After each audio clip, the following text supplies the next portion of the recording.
So, good morning, everybody. Welcome to this first workshop of our Rural Vision Week.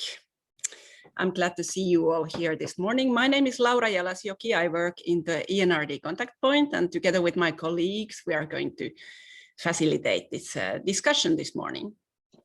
So let me just quickly share my screen and remind you of the housekeeping rules. So we are recording these plenary parts of the workshop, and please keep your microphones muted when others are speaking, but we also very much hope that you will all contribute to the discussion. So when you have something to say, when you want to speak, please use the raise your hand function. You can find it under the reactions button on your screen. And the moderator will then give you the floor to speak. So the name of the workshop today is Green Futures. And for the next hour and a half, we will discuss the place of rural areas in a carbon neutral and environmentally sustainable Europe. If you followed yesterday's opening discussions, you also heard a lot about Green Deal and sustainability at the heart of the future rural vision. So let's first see what we understand by green futures. The aim of the European Green Deal, as we know, is to make our economy sustainable, both climate-wise and with regards to environmental protection. And achieving this green transition implies several changes in all sectors of the economy and also in our lifestyles, of course. So we need to, first of all, de-link economic growth from resource use by boosting resource efficiency and by moving to a clean and circular economy. We need to restore biodiversity and cut pollution. And in terms of agriculture, we have to move to fully sustainable food systems. And by 2050, the continent's net greenhouse gas emissions should be zero. And the EU wants to do all this by turning climate and environmental challenges into opportunities, and by making the transition just and inclusive for all. In this workshop today, we will think what this actually means from the point of view of rural areas and rural communities. So how this green transition into a climate neutral future should happen in rural areas, and how we can ensure that the transition is fair to different rural stakeholders and also to different types of rural areas. And naturally, this discussion then touches upon improvements in farming, in forestry, in land use. We know that rural areas are very much in the spotlight when we talk about the production of food and feed and fibers in a way that does not pollute or deplete natural resources. But green rural futures also refers to many other aspects of rural life, such as the clean energy transition, meaning how we will organize clean energy consumption and production in rural areas, or the opportunities that are offered to rural economies, rural businesses by the bioeconomy and circular business models, or how to organize clean and cheap transport in rural areas. So what we really want to identify for the long-term vision here is how we can ensure that the benefits of this overall green transition really accrue to rural communities, and how we can ensure that the costs of this transition are also fairly shared and take account of rural needs. I will quickly go through the agenda now. So we will first hear two keynote speeches giving elements for the future vision based on different experiences of green transitions in rural areas. I'm coming back to this in a while. And then we will start the actual discussion in 4 smaller groups that will be facilitated. So each group discussion is introduced by a brief speech based on another concrete experience on different dimensions of the green transition. We have a speaker from Sweden, Wolfgang Brunner. We have a speaker from Spain, AinaCalafat. Speaker from France, Lauranne Pille. And we have Mireille Koerkamp from the Netherlands. So each group will be introduced by a short experience, and then we will start the actual discussion. All of the groups will discuss the same key questions. So what are the key ideas and elements of a green and sustainable future in rural areas by 2040, and how do we get there from where we are now. And as was said yesterday during the opening, the vision by itself on the sustainability is quite straightforward. There's a consensus about many things, but the very difficult issue here is how to get there. So let's try to brainstorm on that together today. And at the end of the workshop, we will then have a plenary to wrap up the key points from the breakouts. So I will now give the floor to our first speaker, Inese Suija Markova, who is the Managing Director of the Institute of Environmental Solutions and also the Vice Major of Cesis municipality in Latvia. And she is very familiar with the Vidzeme planning region in Latvia, where the preservation of natural resources has been placed at the very heart of the regional development vision. So Inese, the floor is yours. Thank you, Laura, so much for this very nice introduction. And I'll start by sharing my screen. I hope you can see it in a full slide mode. And I'm really sending you the warmest greetings this morning from a beautiful sunny Vidzeme region in Latvia.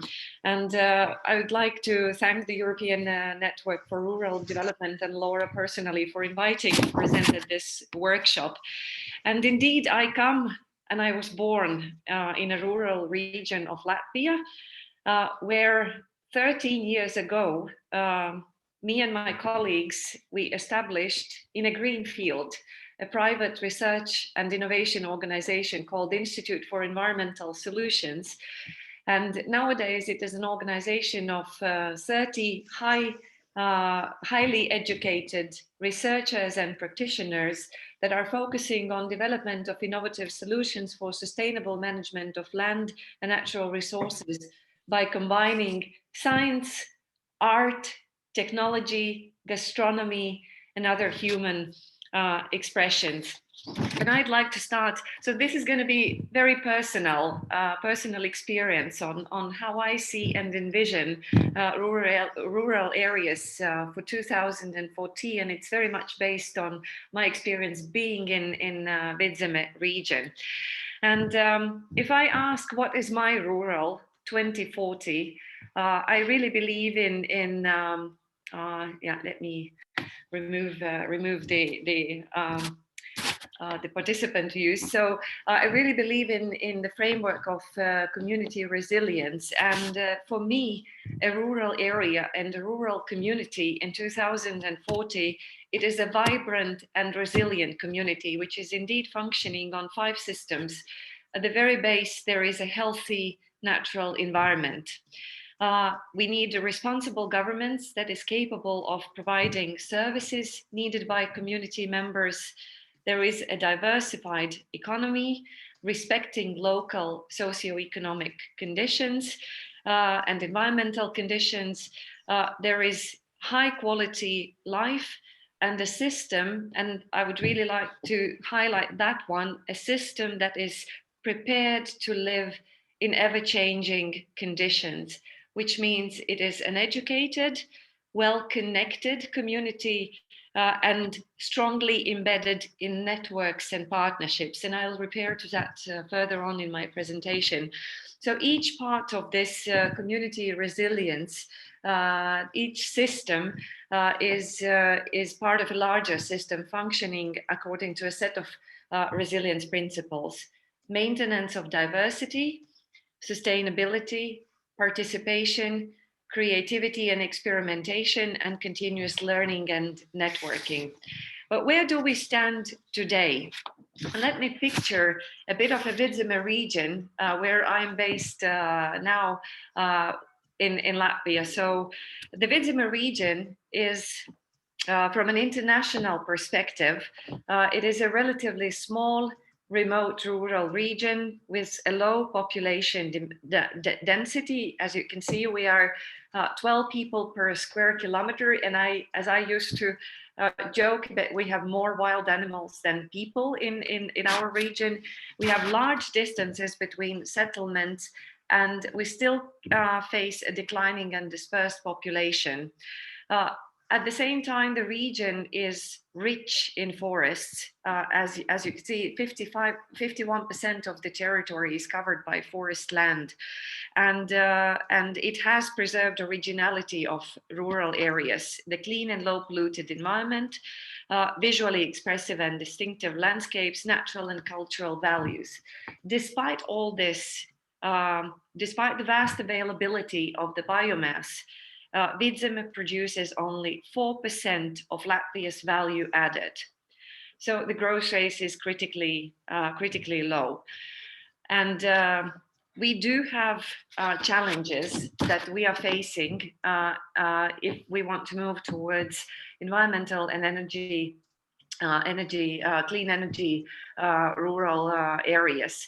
And we can list, of course, quite many challenges, but I would like to highlight from my personal experience in being in both a research and innovation sector, as well as being a local politician for now 13 years. I can say that the greatest challenges that we face is really the lack of capacity in terms of human capital, financial means and infrastructure, and knowledge and skills in rural areas, as well as, and that is very closely linked to the lack of ambitious and long-term economic development strategies targeted towards circularity, bioeconomy, sustainable forestry and agriculture, and green energy transition. So indeed, the environmental and energy transition in rural areas requires investments. It requires new knowledge and skills and cultural change. And it requires support, advice, and education. Currently, small and medium-sized enterprises, farmers, decision makers and policy makers at local and regional levels are limited in terms of expertise and resources. And I can say that being in a region which is so scarcely populated, it means we do have very limited access to knowledge internally. So that means we really have to be open to the external environment and be well connected. And so what is needed to get to the desirable future in a just way? And I will really give the general points which each point encompass lots of activities that has to be taken and lots of interventions that has to be made. Nevertheless, so addressing rural concerns towards green transitions requires listening and respecting, first of all, the local environmental and socioeconomic conditions, the rural areas in regions, and we heard that for many times yesterday during plenary sessions, the rural areas are very diverse. So whatever we do, we have to respect the local conditions. And of course, we have to, that also requires listening to stakeholders and consulting them in early policy design processes. We cannot, we can propose a lot of activities or a lot of solutions from top down, but they will only be successful in implementation if we really engage people, if we build the sense of belonging to the processes happening in their areas. So that requires respect towards local environmental and socioeconomic conditions, for example, land use pressures and impact. As I mentioned before, the challenge lies in the capacities, the institutional capacities, and building of such capacities is a really must-have process. And how to do that, I could say in our municipality, we have very few specialists who really understand what it means what the term circular economy, bioeconomy, green transition really mean. So that means we have to have a lot of education and a lot of discussions around these terms. So creating a dedicated team supporting local and regional governments to implement green transitions and strategies would be one solution. At the same time, we really need to build the innovative and entrepreneurial spirit and infrastructures. letting people to know that it's okay to fail, but we have to experiment. We have to learn by doing. And I strongly believe in networking, and networking at different levels, because networking at all levels is, and being in contact with the outside world is really the way how we create and transfer the knowledge. We can, by being accessible and by being interested on what is happening in other parts of the world, leads us to the solutions that can be transferred to our local conditions, as well as it lets us critically look on what are the strong sides and what are the weaknesses that we can avoid based on the experience of other regions. And I also believe that rural regions can and shall define smart specialization areas. And that means that there can lots of innovation and research activities be organized around these smart specialization areas. And I can say that in our region, we have defined 3 such specialization areas. It's a high value added wood products based on the local resources that we have, production of healthy food and drinks. We shall appreciate the clean soils that our region it has, and that leads us to really finding the niche and working in the niche of producing healthy food and drinks, and biomass for chemical conversion and production of energy. And that means support for research and innovation in these areas shall be continued in the future, in the next planning period. Knowledge and skills development is at the core of all of this, because we need clever people to organize these processes. And of course, being in a sparsely populated area with large distances from remote areas to the development centers and service centers requires good infrastructure. And we can be, and I am really happy that we have a very good coverage of the broadband internet connection in Latvia, and we can work wherever we are located with quite good internet access. Mobility is a challenge. Road infrastructure is a challenge for us. So Inese, sorry to interrupt you. I will have to ask you to wrap up pretty soon. Yes, and this leads to my last slide, where I see is that where has networking and learning and being open to the external world has led us in the Vidzeme region. Currently, we are working on the development of a new regional development program, elaboration of the program. And this has been a process going on since last year. And there has been a major shift in the stakeholder mindsets on how we look at the future of our region. And you can see the strategic priorities that we have set for our region. And what makes me very happy is that we have shifted in our thinking from really focusing on just the economic development and consumption of more, instead of really appreciating the natural capital, the natural heritage that we have at the very base of our region, and then building everything on top of that. So we can see that we are on the right track. We do have lots of challenges, but there are also lots of opportunities for the rural areas in the future. So I would like to wrap up with that and say thank you for your attention. And most likely we will have questions following later on during the discussions, or if we have time, I'm ready to answer them now. Thank you very much. Thank you so much, Inese, for this very comprehensive and personal insight from the Vidzeme region. We will now directly pass on the floor to our second keynote speaker, who is Robert Hall. He is the acting executive director of ECOLISE, which is the network of eco-villages and community-led initiatives on climate change and sustainability.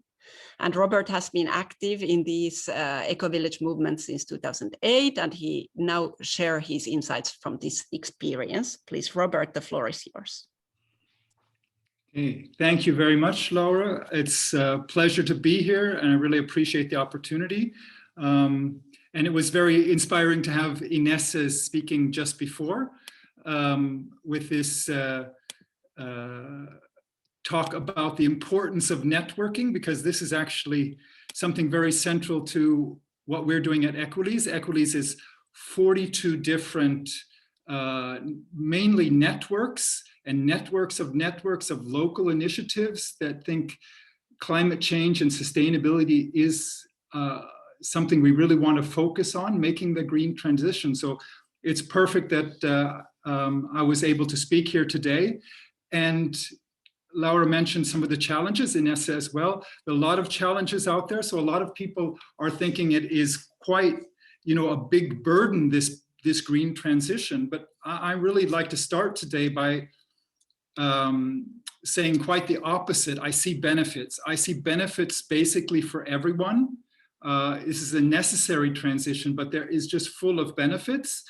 And one of the key messages I would make is that it's the rural communities that are the early winners of this of the green transition. And why are they the early winners?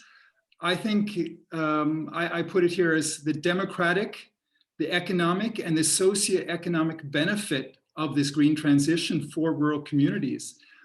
And I'll start with the democratic benefits, because I think this is often forgotten. Inese was saying she was involved in local politics. I have myself been involved in local politics. Unfortunately, not much of public attention, not much of media attention is on what's going on locally. It's the national scene that dominates. And by reframing the focus onto what is happening locally, we're injecting energy into the local democratic environment. And that is really important. We're shifting. It's a local political renaissance that we're bringing energy into the local scene. That means there's going to be increased public interest in what's going on locally. That means that media will focus more locally. New media channels will have to be created, maybe through digital forms, in order to give us more information about what's going on locally. And that means that we're going to get better, more competition, thus better politicians that are ready to dedicate themselves to what's going on locally, to be much more receptive to the information, and we'll get better decision making.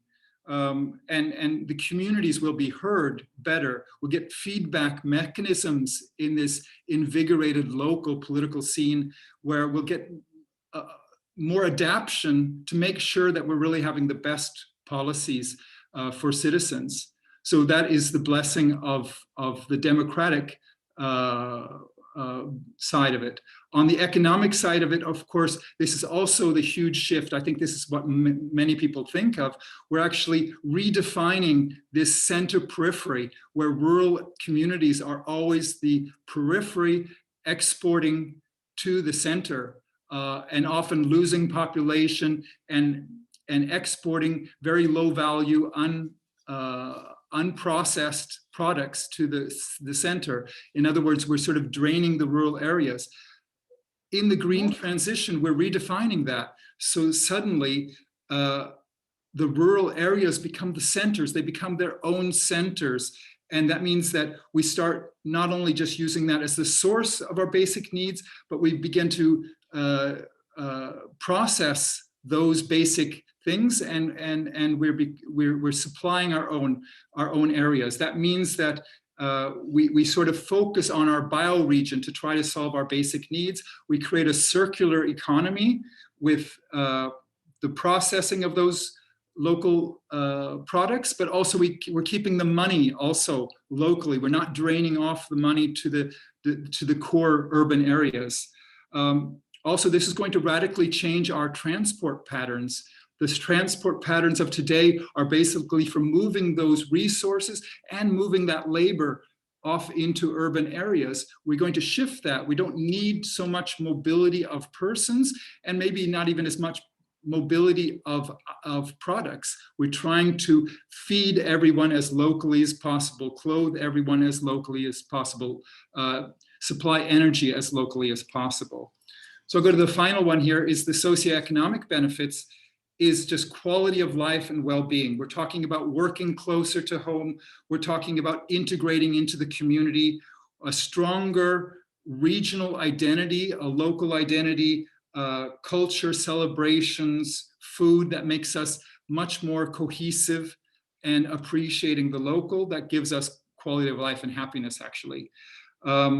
This also will mean as well, local food, locally, less processed, perhaps not as much globalized industrial food products, but much more wholesome food products that are actually being consumed.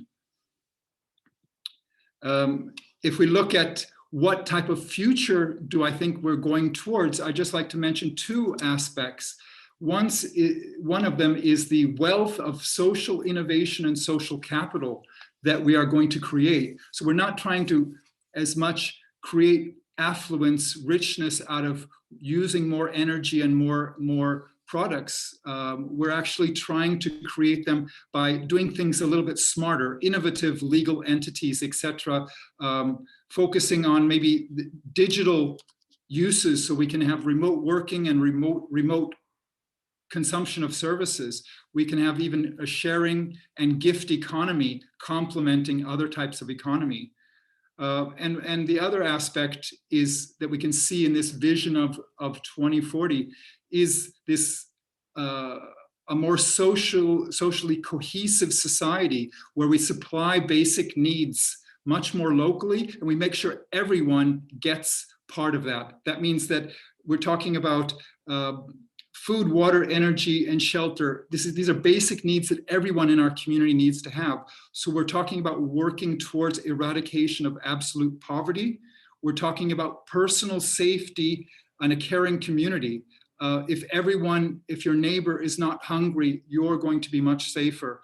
We need community involvement in this type of social net, and that is something like creating a commons that we can see that everyone in the community is actually making it. And I would like to finish with some very inspiring examples of projects that have already gone in this direction. And let's look at the step changes that they've already made to actually make this a reality. The first one I take is from the Comuna di Bagnaia, which is in Toscana, just southwest of Siena. They can actually see Siena from their garden. In 1979, 16 young couples took over this Tuscan farm, and they have been working to create a self-sufficient and actually very prosperous farming unit and community, where they are about 85% self-sufficient in food today. And it's just a wonderful place where they're producing their own wheat, their own wine, their own honey, their own meat, vegetables, eggs, preserves, etc. So they're producing everything they need themselves, and they actually are able to sell locally to their neighbors in nearby areas, the surpluses of that. And they've done that for quality of life. And that's an example. In 1990, they switched over 100% organic, and they continue to function today. So that's a good example. If we scale that up a little bit, we can look at Ungersheim in Alsace in France. This transition town has been noted by many to be a really good example. They started with transport, actually started with something very simple. In 2008, they decided we're going for energy transition. Let's replace the school bus with a horse carriage to take our children to the school. It seems very simple, but it was the start of getting everyone involved, all those parents, teachers, and children involved. And it led on 2009 to deciding that all food in the schools should be 100% organic. in 2012, they said, let's use 40 hectares of municipal lands to start growing more food and getting people jobs. In 2013, they created a cooperative that created organic brewery, putting more PVC or photovoltaic arrays on the rooftops of public buildings, creating ecotourism. In 2014, they created an organic kitchen that is eco-certified and serving 500 meals a day. And in 2015, they invested 17 million euros in solar farm on top of the no longer used potash mining area. So they're building up social capital that keeps on spinning off into more projects. And the last example is from La Bolina, El Valle, just south of Granada in Spain. It's a very recent project, December 2017, where a group of people said, let's do something. We want to do something to show solidarity for migrants, forced migrants and refugees. At the same time, we want to do something for the regeneration of the soils, and we want to do something for rural development. And they were able to create a respectful way to integrate migrants and forced migrants and refugees into the regeneration of a rural area, using abandoned lands and trying to using 100% agroecological practices to produce food. And now they have vegetable baskets that are being sent to Granada, El Valle, and Montreal. They have their own cafe and shop. They supply restaurants and supermarkets, and it's going very well. And they also continue to offer more and more training and integrating people into society and regenerating the society. So that was the 3 examples I'd like to give just to inspire you. So thank you very much. And back to Laura. Thank you very much, Robert. So what I hear from both of the keynote speakers is that the definition of how to get to the sustainable green future in rural areas has to start from the local level, from the local realities. And thank you very much for these very concrete examples as well, Robert. We will be hearing some more now in the breakout session. So very briefly, we will go into 4 smaller groups. Each of the groups will have a facilitator and an introductory speaker, and you don't need to do anything. Everything is automatic. You are automatically moved to a group, and then we really hope that you now attack these 2 questions that we have to discuss today. What will it look like concretely, the future vision from the point of view of environmental sustainability, climate sustainability in rural areas, and how do we get there? How do we get to these green rural futures? So now I invite you to start the discussion in the breakout groups.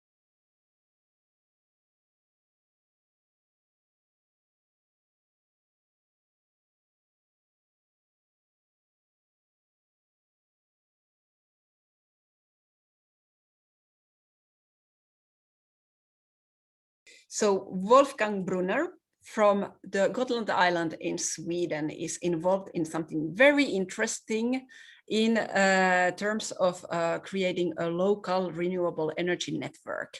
And Wolfgang will now tell us a couple of key elements based on this experience. And then we will open the floor for the discussion and questions. So please, Wolfgang. Thank you very much, Laura. Can you hear me?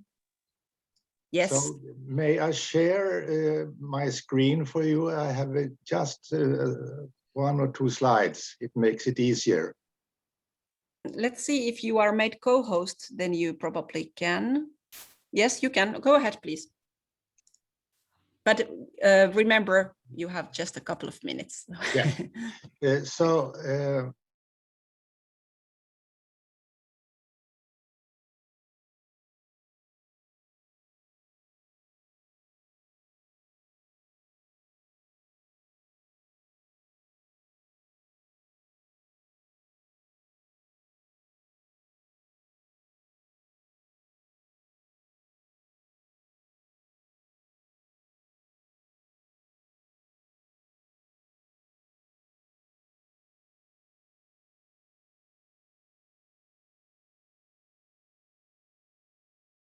that the energy transition creates very good conditions for local empowerment, because the sun shines, the wind blows, the forests and crops grow all over our region. And if we make use of that in a good way, then we suddenly become rich. We can create development where we are not so much dependent on the big society or the centers, because what is needed is already here. So what happens when we start to analyze our local surroundings? We create an empowerment process, power to local people. And what happens in that process is that you get ownership of your everyday situation. And that is the starting point for change. And I will be very brief. It is because if you go one generation back, no one had to consider global problems. But nowadays, we have to face these global issues at the same time as we face the local conditions and problems. So what we are launching here is a global process where the local needs and capacities have to be connected to regional and global challenges. And this is the change process can only get momentum if we have these double perspectives with where we have local empowerment and ownership together with all the knowledges and capacities from the regional and global perspectives. Because we can't land a ready-made sustainability spaceship in a rural area. We have to start from the ground and start with what local people know and their capacities. That is what we have learned. So, thank you. Thank you very much, Wolfgang, for this inspirational speech. Now we will have time to discuss. If people have questions to Wolfgang, please go ahead and post them. So you can ask for the floor by raising your hand. There's a simple button saying raise your hand. You just click on it if you want to speak, and I try to follow. And if you have the feeling that you've been waiting for ages and I'm not giving you the floor, then just put your mic on and speak. I'll do my best. Now we are supposed to discuss, first of all, what would be the key ideas, the key elements for a green and sustainable rural future by 2040 for sustainable rural areas. What will rural areas be like? What is their role in a carbon neutral EU? So here we already heard an example of energy aspect. We don't necessarily have to talk about energy only in this group. If you're an expert in agriculture, food production, feel free to share your experience, it's okay. But what key elements comes to your mind now when we think about the future vision for sustainable rural areas by 2040?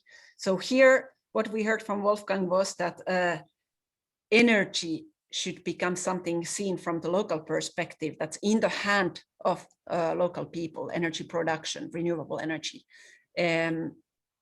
what does this bring to your mind, or do you have differing ideas with regards this statement?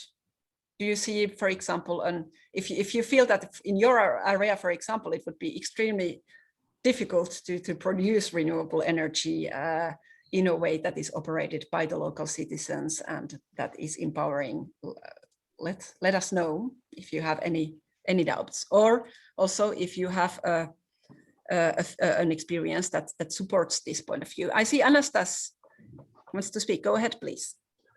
Yeah, hello, Antanas. I'm Antanas. I'm from Lithuania, also from north of Europe. As Latvian colleague was speaking this morning. Yeah, I am from university, which is agriculture university, which has a nice campus outside of the city. And I want to speak a bit about the community, which is around the university, which is very important player in these initiatives, because we are having the campus, and we are having also an organization which is local community, which is made of some of university people, but also of some of local people living in this settlement. And we have a school on our campus. We have a school which has children from the first class up to graduates, and it's very good to take initiative all together.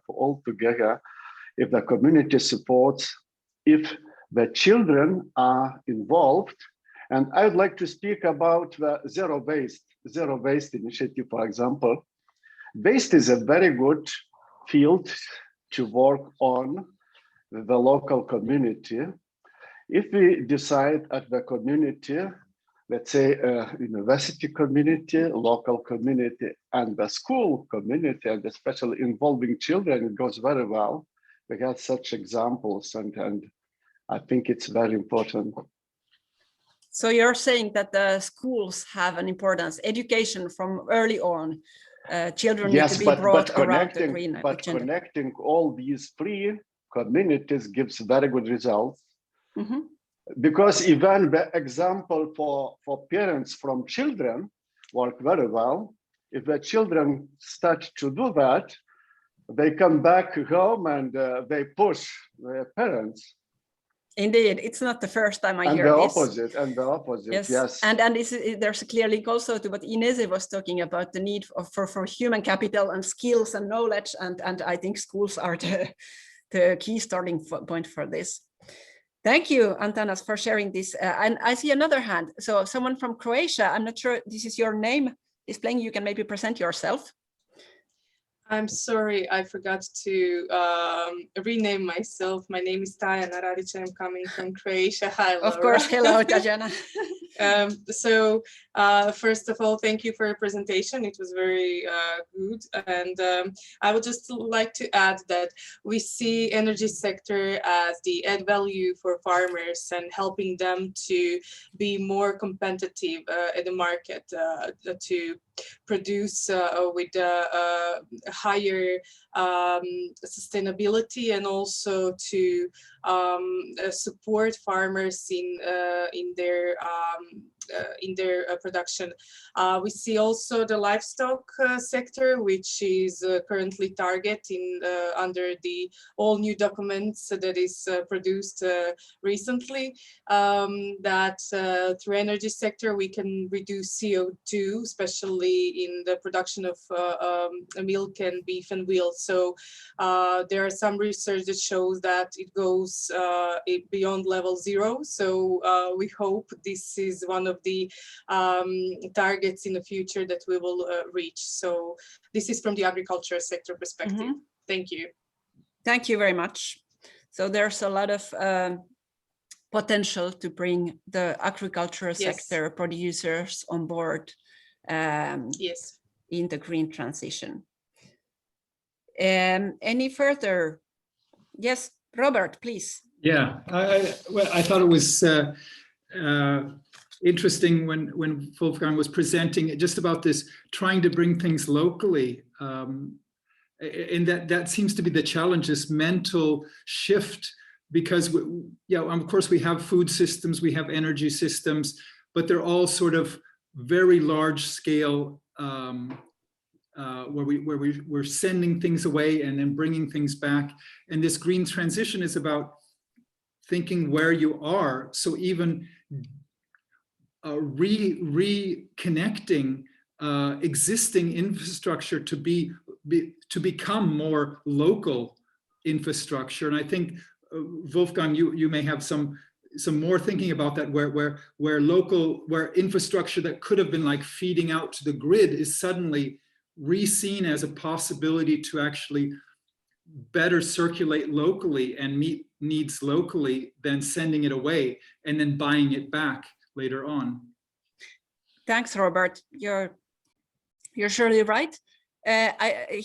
I saw just before we left the plenary session, somebody posted a comment in the chat. It was Bill Slee. I don't know if he's in this group now, but he was making the point that in many places, the administrative tendency is to merge more and more smaller municipalities, regions together because of public budget reasons normally. So how, I think this is an interesting question. We are talking about the importance of bringing things to the local level, of reconnecting existing infrastructure to local activities, as you are saying. But how can we do this in a bigger picture where municipalities are being merged, where administrative units are becoming bigger and bigger and bigger? Do you have an opinion on this? Or anybody else? Does anybody have a good practice to share? I see now many hands, actually. Let's see, who was for, I think Geraldine. It's been a while, you have your hand up. You want to go first?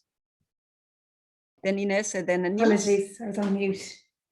I'm from the LEADER programme in Ireland, so we'd be separate to the agriculture side of the house, and we'd be focused on rural development, and both presentations focused on capacity building. I'd see LEADER as a strong player in that capacity building action at a local level, and we're currently designing the new programme. And Wolfgang's presentation, while very short, I thought it hit the key points, you know, that we're now involved in a global problem, but at a local level. And it is, I agree with the points that it is at that local level we need to kind of initiate the action and, you know, get projects and interventions in place. But it starts with capacity building, definitely. Thank you. So talking about local models of doing things together, LEADER is a good example. Niels, please, Niels Lagerud from Sweden. Yes, I'm sorry. I will give you another Swedish example then on the other side of the country, from the western side. In the region of the local area where I live, say 20 years ago, we imported all energy we needed.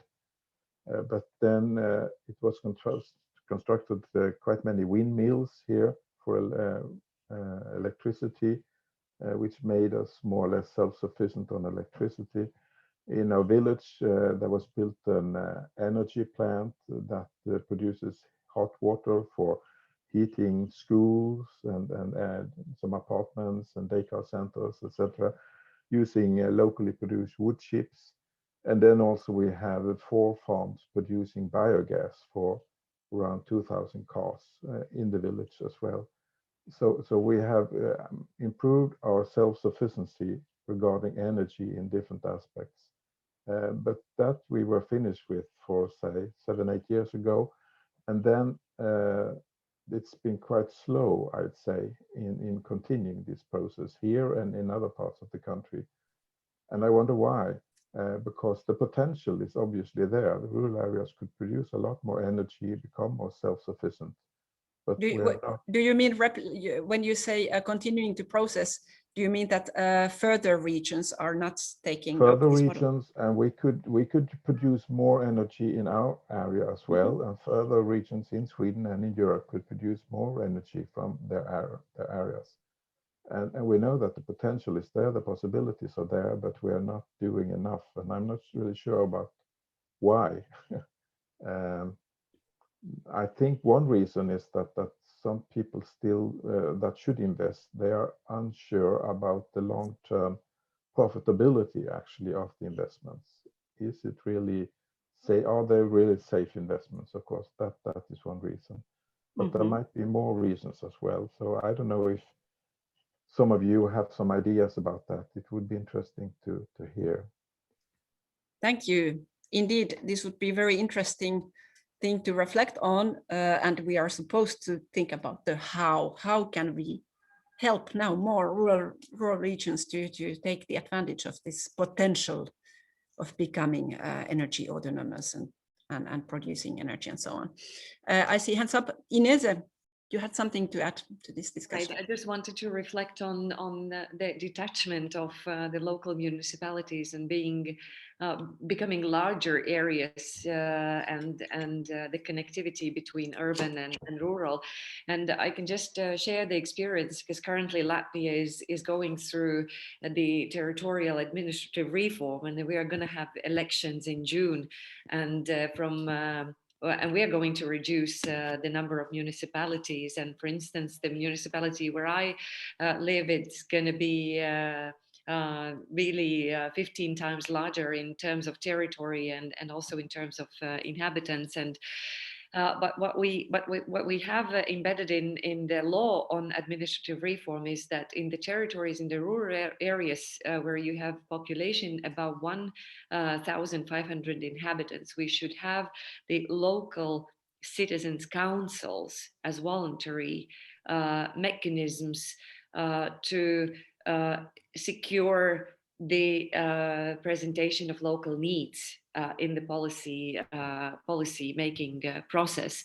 So definitely the politicians will have to take into account the opinion and the needs of the local people living in the communities through this mechanism. Another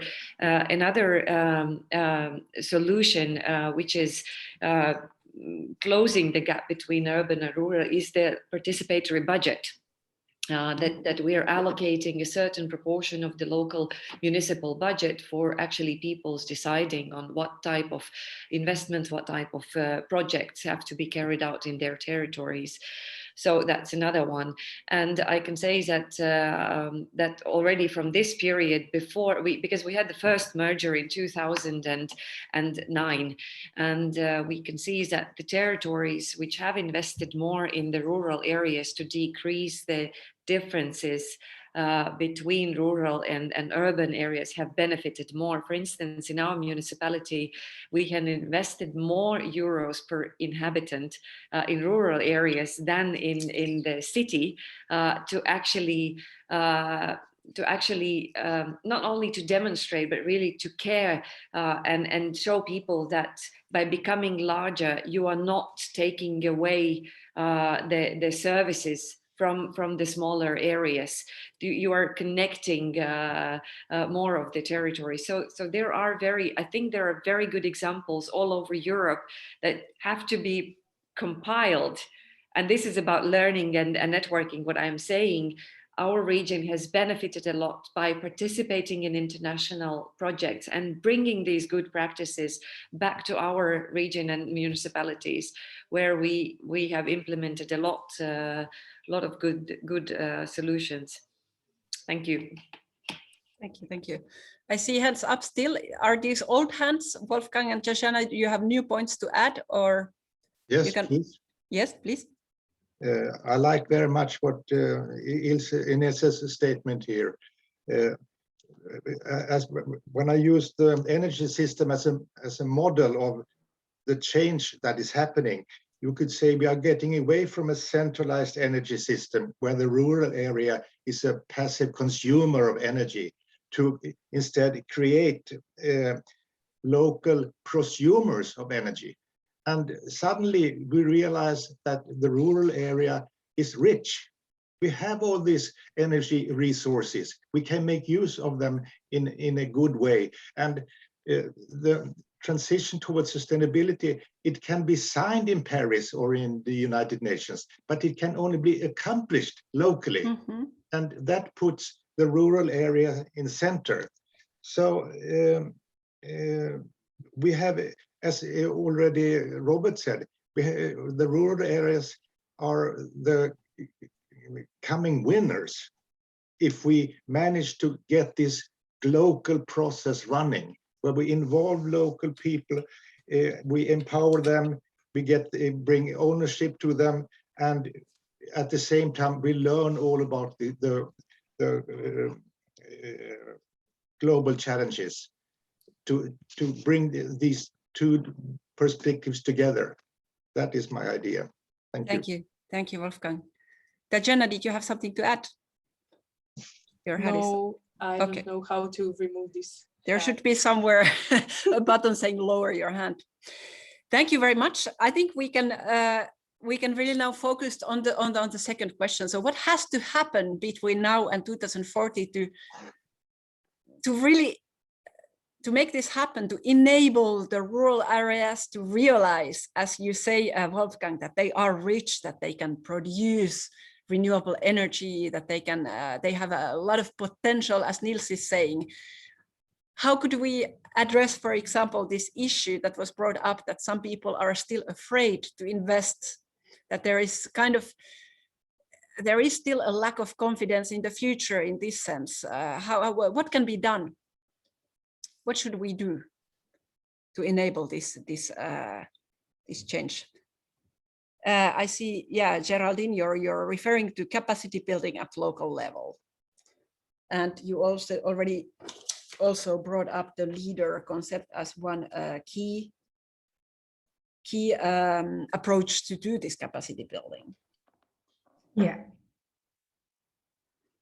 What about other experiences, other views? I can just, Laura, very briefly Please. share experience from Cesis city and Vidzeme region. Is that 3 years ago we started organizing two important events in our region. First was the Innovation Week, where we bring, that is covering the whole Vidzeme region. And there are multiple of events taking place simultaneously, addressing the questions of what it takes to innovate, what is innovation, how can we innovate locally, regionally, internationally, etc. So it's a lot of awareness raising. And then we started organizing the bioeconomy forums, because this term bioeconomy, I mean, it's embedded in the policy documents, but people have to understand it and really link it to their local situation. And we saw that these bioeconomy forums have been really the turning point in the way people start looking at the biological resources they own. Because we are bringing together technology people, farmers, inspiring stories from other regions, and we are demonstrating what can you actually do with your biological resources, like crops, like wood residues, etc., to add value. And these are very small examples, but they are kind of like a wheels that starts rolling.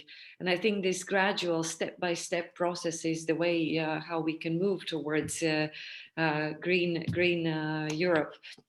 Another practical example. Thank you. Very interesting indeed. Antanas, please.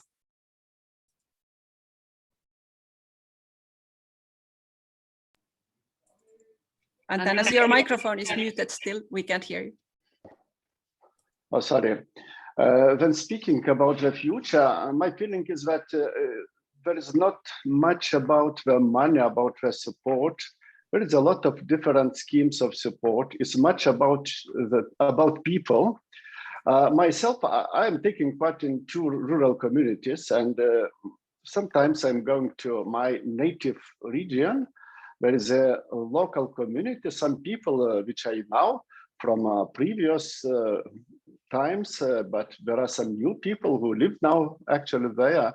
And it's very important that they come together, they invite some people and they speak about what they can do together, and they would become happy about what they are doing. And it gives the enthusiasm, and it attracts other ideas and other people who would like to come and would like to invest, or businesses which would like to establish something to the local community. So making rural people happy, it takes time. It takes time. Making rural people being proud of what they are doing, it takes time. It's also important the cooperation between communities and between rural and urban communities. Actually, we do have a measure and a leader than rural communities applying. They should have a partner from urban communities. And sometimes it gives a good synergy. Not also because of different experiences, but also because many, let's say, rural people, especially in peri-urban municipalities, they work in the cities, they live in countryside, either vice versa. Either they have children going to the city, to the school in the city, but they live in the rural area. So there is a lot of understanding of each other needs. And so this cooperation gives also a lot of synergy. So I come back to summarize my idea that it's much about the people, how they feel, how they are proud about what they are doing, and how they are motivated, and how they are supported in that. Thank you, thank you. We heard a lot of stuff now here from Northern Europe, but I know we have people also from Spain, for example, in this session, also from Poland. Would there be anything you would like to share or say with regards what should be the key elements in the future vision with regards green futures, sustainability, and or how we should get there?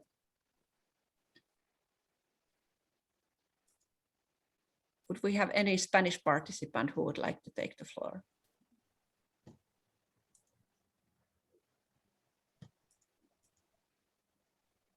There's okay, Christoph Patera wrote a message. Is there anybody from Netherlands? Netherlands also has good examples of modern agriculture with photovoltaic supply. Do we have? Oh, yes, good morning. Hello, Christoph. Yes. I had a possibility to see during some workshop organized by organization. It was presented example, I think, from Netherlands, and but very interesting is some people said that it is agrophotovoltaica or something like this. Generally, I think that it is possible to see in Netherlands, but we have some change in the agriculture. It is not open agriculture, but it is agriculture, you know, in the big halls, where we have photovoltaic panels on the roof, where we have a computer supply of water, of fertilizers, something like this. And I think it is a future. Maybe we need more agriculture which is independent from the changes in the air, in the changes of the weather, something like this. So I ask about people from Netherlands because maybe I expect somebody can present us this type of agriculture, and where we have a, as I said, notice they are also produce a lot of energy, renewable energy. It is something like this. I think it is a future for the rural areas, maybe photovoltaic farms or something like this. Mm-hmm. But farmers maybe stop think only about their produce food, maybe they should be producers of energy, for example. It's also very good example is also in one of the film is from Germany, where it's a very small village, probably about 1,000 people, and they are producing power for 100,000 people and selling it outside. And they are not farmers. Now they are producers of energy. I think that we need examples like this. Maybe in Poland we are starting in it, so it is maybe not too much good examples. We are looking for I'm especially looking for the villages, independent energy independent villages in Germany, for example. Okay. And something like this. It is a good example. Yeah, thank you. So you're saying that agriculture is evolving more and more towards smart solutions to precision farming and so on, and farmers are also becoming energy producers or producing other things than food as well. I wonder if Tatjana is still here with us. Yes, I am. Yes, would you like to comment on this as farmer representative? Was this also what you were saying in the beginning, actually? Yes. I would like to add that it's very important to have also good knowledge exchange and best practices exchange in order to give some good ideas as examples. I think that Commission did a good job having some conferences, exchanging what other cooperatives do in this area, because it's raising and there is a need to educate also advisory services on that, to bring this new knowledge through AKI system. So it's an all new area, and yes, our statement as a chamber is that agriculture is not just agriculture, it's also environment, but it is new jobs, also social part, energy, new materials. It actually touch everything, even national security. So it's just we have to be aware of that everything starts from the primary production. So helping this to be more precise and giving more effort, this will bring new development in rural areas. Thank you. That's a huge vision for the farming sector. Absolutely. Huge. Rural areas without agriculture is not complete. Thank you.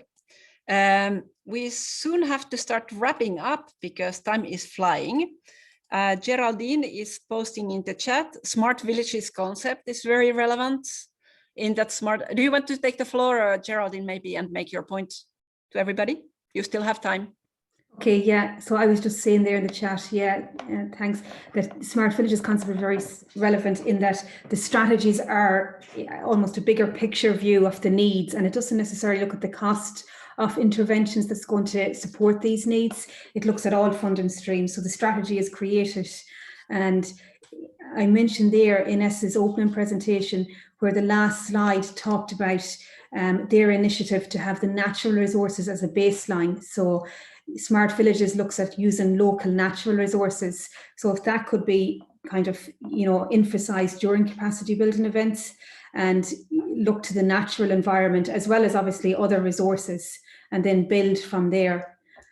I agree also with Tanja's point that, agriculture is key to rural areas. In Ireland, without agriculture, if we were to remove the agriculture element, there would be very little rural development really. And during our next programme of LEADER, we are looking to potentially look at farm diversification. So just to see what we can do in developing that element, or even we'd say through capacity building, and touching on what Inese also said in terms of the idea of an innovation week. And Tanja mentioned, the ENRD, and at European level, there's brilliant events and support.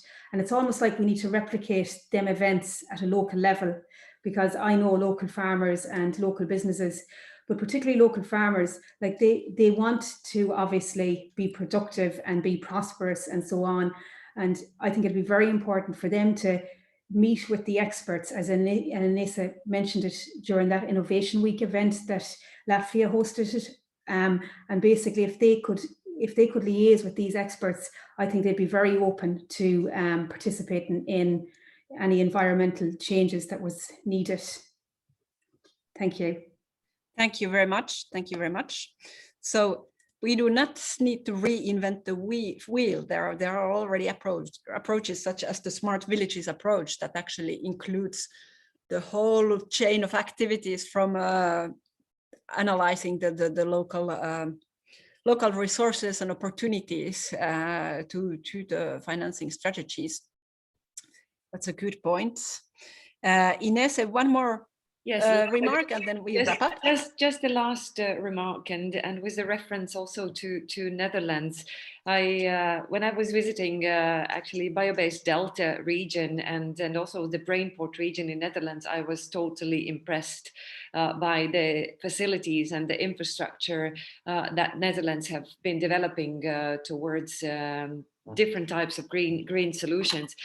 However, the question is, if we look at our rural areas, how do we get access to such technologies, to such facilities, to innovation infrastructures? I think that is really, really a great challenge, because there is a growing gap between the developing countries and the countries that are lagging behind.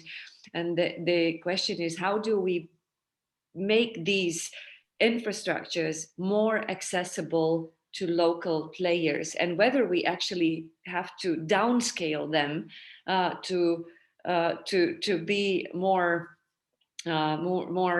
available for small and medium-sized enterprises, for instance, or for the farmers to practice, to experiment, to prototype different solutions. I think that is really a big challenge. Shared infrastructures that are very popular now, but they are so not accessible to small players. Thank you. Are you when you say about shared infrastructures, do you actually mean to the shared economy?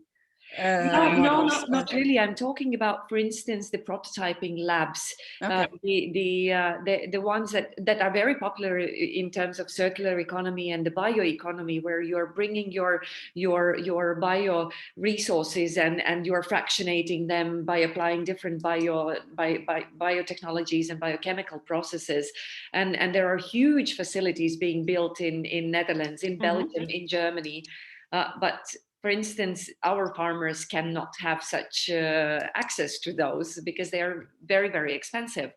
And even the small companies in those countries, whether they have access to such. So, I mean, I'm just raising the ball up in the air as a challenge. It's good that you raised this, because it's the point of this discussion as well. I'm seeing we are running out of time, so we are going to back to the plenary, but we can maybe we can continue discussing this in plenary if we have time. I will make this point. In any case, it's been a very good discussion. Thank you to all the participants. You were very active. It's over. I don't know about the other groups, but we run out of time. We had an excellent, very active discussion in the group one. Yeah, thank you to all participants. This was a real pleasure to listen to and to facilitate.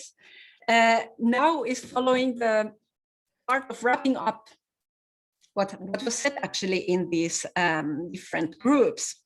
So just as a reminder, the introductory presentations in each of these breakout groups were slightly different. So we had in the group one an example of creating a local renewable energy network on a small island in the Baltic Sea in Sweden, in Gotland.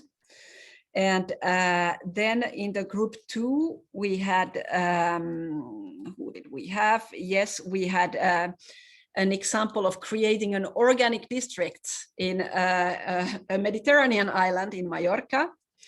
And in the group three, we had an example from France of creating tools and labels that enable remuneration and valorization of sustainable landscape management practices, such as hedgerows, agroforestry, And in the group 4, we had a discussion on how to integrate sustainability in the local development strategy, local economy. So each of these had probably a slightly different touches and colors in the discussions, and now we are hearing back from each of the group the key points. So Miles has kindly offered to record our key points on a Miro board that we can all see. Let's see if that works. Miles, if you want, you can now share your screen and start taking notes. And I would like to invite first Hannes from the group 2. Hannes Wimmer will report briefly back on, could you name one element or idea that? Thank you, Laura. I hope my internet connection works. So one key element that our group has identified is the success factor of having a long-term strategy that is developed together with the people. So it was said there is very often a lack of knowledge in rural areas, what is possible. And it's important to empower the people and to give them back the power again to those people who are living in rural areas. Also, the role of the CAP was mentioned, that sometimes we rather just favor big companies, but we really need to give the power back to the people. Thank you very much. Kaylee, what about the group number 3? What would you like to? Yes, so we also talked about the importance of empowering people, but the importance of local distinctiveness and local history and culture of bringing people together and triggering engagement. But there's a flip side to that, that the policy framework also has to be in place to enable action to happen, and that policy has to be inclusive. So it has to involve or allow all those that want to engage, and there's a particular example of small farmers, particularly in Romania, that sometimes get excluded from from these sorts of policies. Thank you. Important remark. Peter, what about your group? Yes, we had a very interesting discussion about localization, about bottom-up approach involving local people and integrated approaches. We also mentioned local embeddedness and cultural heritage, but one key point was that keeping a balance between localization and openness and networking with the outside world is very important. And in that context, the general improvement of governance systems from local to national, that should be very important to have the green transition, because the green transition itself can be a topic that polarizes opinions and polarizes people. So it's very important to improve governance, keep the people together, keep this exchange going between innovators and non-innovators. These were some very important elements. Thank you, thank you. I hear a lot of very similar things also that were mentioned in the group 1. So we discussed quite a lot energy production locally in rural areas. And I think one of the key issues that came through was that you have to realize, the rural communities have to realize that they are rich. I think this was a nice way to put it.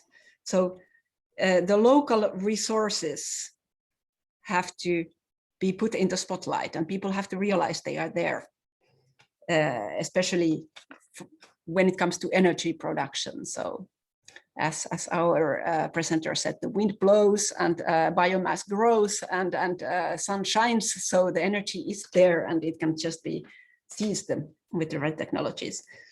And another key issue that came through in the discussion was that there will have to be a new, much broader role for farmers, for the primary producer sector.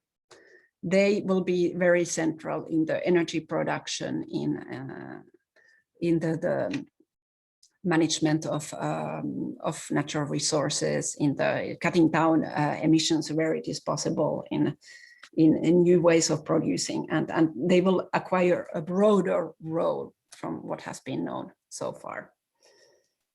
Now maybe we can do a second round of key points, and maybe if possible, let's try to focus now on the concrete next steps. So what came across in your discussions? Hannes, would you like to go first again? Yes. On one topic, we had a specific discussion. It's about bringing the producers and the consumers back together. And there a question was a little bit, okay, there are these initiatives of having maybe own community gardens, but the question is, how can we actually engage also the existing farmers in such new initiatives? And actually we had a very practical group. So people came up with some really very practical suggestions.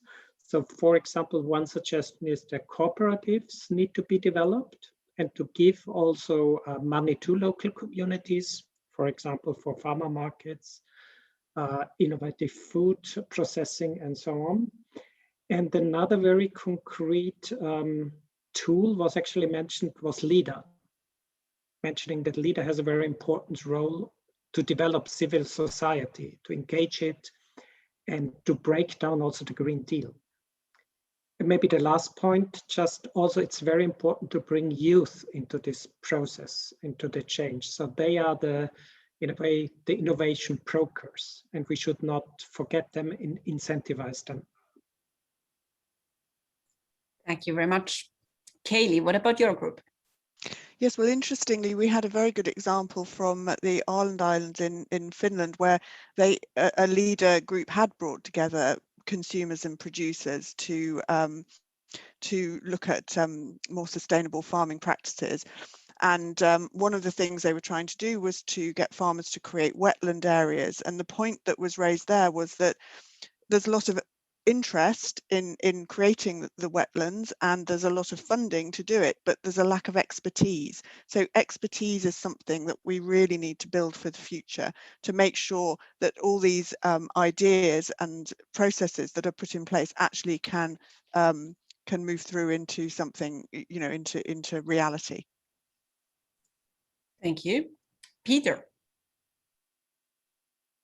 Just a second, I am muted myself. So in the context of local, integrated and green development and green transition, one of the key steps, I could say that one of the first steps is the changing of mindsets of people.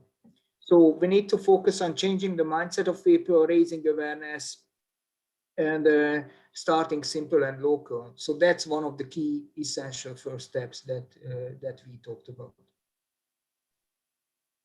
Thanks. From our group, there were many echoes very similar to what has been said on the capacity building, skills, expertise needs, and very concrete points that was mentioned in this regard was the importance of schools. So you have to build in the awareness, the knowledge of sustainability from early on, from childhood. So schools need to collaborate with the surrounding community in order to bring all this into reality, into practice. And another key issue, I think somebody already mentioned this, was exchanges within and between regions to increase the knowledge, the access to innovation, the access to awareness. And then very importantly, especially regarding the farming community, the importance of the advisory services, the AKIS system, it's in a very key role in making these things concrete. And I want to add another dimension, one still to the discussion, because we also touched upon the governance issues. And the fact that the tendency is to go into bigger administrative units in rural areas instead of smaller. So there are already good practices and ways to still ensure in this new setting that the local needs and local views are being brought into decision making, such as local citizens councils. This is something used in Latvia for municipalities with a certain number of citizens. And participatory budgeting is another key tool. And then an important existing approach that was mentioned was also the smart villages approach with regards building the local answers, local strategies to sustainability. Excuse me. We now have 5 minutes left. Time is flying. Did we miss anything? Would somebody like to take the floor and complete, either facilitators of the groups or participants? Do you think we are missing some important aspect that's not being highlighted enough here? I have to say, I'm very glad to see so much input in the next steps part of the discussion. This was checked. Please. Hello, sorry, can you hear me? Yes, Attila, go ahead. Okay, yes. I think one important aspect that we didn't discuss is somehow to narrow down or even eliminate the gender gap. If we talk about, for instance, rural Romania, a lot of property, a lot of land, a lot of resources are very concentrated in the hands of male rural dwellers. So it's very important to bring back what we call rural feminism, but so basically to address the gender gap and to create horizontality and equalness in this debate. I think that was something. Thank you very much. Oh, I lost. Yeah, okay, you're muted now. A very, very important point, in my personal opinion, is that the gender aspect should be mainstream throughout all these next steps, from school system to advice to budgeting to decision making. So of course this have to be, and it's really worthwhile to mention it each time. Great, we have more people raising hands. Aina, please go ahead, AinaCalafat.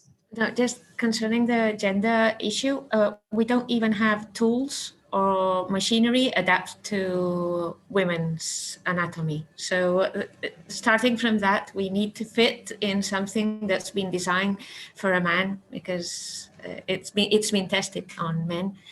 And then on the chat, I said that there's a threat on the installation of energy units in the rural areas if we don't limit the dimensions of these units, as they can become like land grabbing from farmers and the land being used for energy production. Thank you. A very valid concern. What was discussed in our breakout group was that this let's say exploiting of the local energy resources has to be in the hands of the local people. So I guess there is a link to the scale and also to the governance issues too. So we have to find models of producing energy, for example, in rural localities that can be truly governed by the prosumers, the producers who also consume part of this energy. Let's see, there's something more in the, yes, more agreement for the gender gap point, very relevant.